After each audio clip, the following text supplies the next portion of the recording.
अस्सलामुअलैकुम, welcome to my channel learning with Zarkul. उम्मीद है आप सब खैरियत से होंगे। आज के इस वीडियो में कुछ सिंपल सेंटेंसेस सिखाऊंगी जो आप अपने बच्चों को घर में सिखा सकते हैं। ठीक है, जॉय स्टार्ट करते हैं। फर्स्ट है Joy always tells a joke. Joy एक बच्चे का नाम है जो हमेशा जोक बताता है। ठीक है, Roma is quite a smart girl. Roma जो है वो कुछ स्मार्ट गर्ल है। ठीक है, जैसे कहते हैं ना कुछ तेज़ सी लड़की बच्ची है।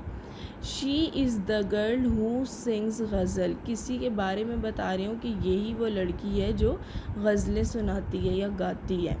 ठीक है, नेक्स्ट है one of the boy is absent. कोई एक लड़का है लड़कों में से जो कि छुट्टी पर है, एब्सेंट है। Roy is the tallest boy of his school. Roy सबसे लंबा लड़का है अपने स्कूल का। Breakfast was ready for me. मेरे लिए नाश्ता तैयार है। ब्रेकफास्ट नाश्ते को कहते हैं। We should study math. हम मैथ पढ़ते हैं या पढ़ रहे हैं या पढ़ना जानते हैं।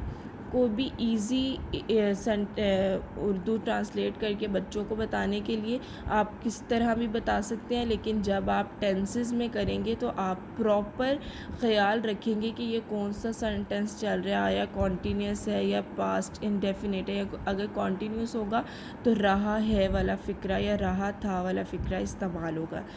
Is it clear? चलिए नेक्स्ट देखते हैं। January is the first month. जनवरी पहला महीना है, यानी कि सारे महीनों में पहला महीना है। ठीक है, माई टीचर इज़ नाइस। मेरी टीचर बहुत नाइस हैं, अच्छी हैं। We like to go to the beach. हमें बीच पर जाना पसंद है। ये कुछ छोटे से जुमले हैं। इन्हीं जुमले में अब देखें, अगर फॉर एग्ज़ाम्पल एक वर्ड दे दिया जाए आपको जोक, तो आप यही सेंटेंस बना सकते हैं कोई भी। Alina always tells a joke, Ali always tells a joke, I like to tell a joke. इस तरह कुछ भी सेंटेंसेस बन सकते हैं। ऐसी छोटी छोटी वर्कशीट बच्चों को दें कि समझाने के बाद, और उन्हें इनमें से ही कुछ वर्ड्स उठा के दें कि अब आप इस पर सेंटेंस बना के दें। इंशाल्लाह नेक्स्ट वीडियो ऐसी लेकर हाजिर होंगी जिसमें हम वर्ड से सेंटेंसेस बनाएंगे। तब तक के लिए अल्लाह हाफिज़। उम्मीद है आपको वीडियो अच्छी लगी होगी। इसे आगे लाइक और सब्सक्राइब करें और आगे शेयर करें। Thank you.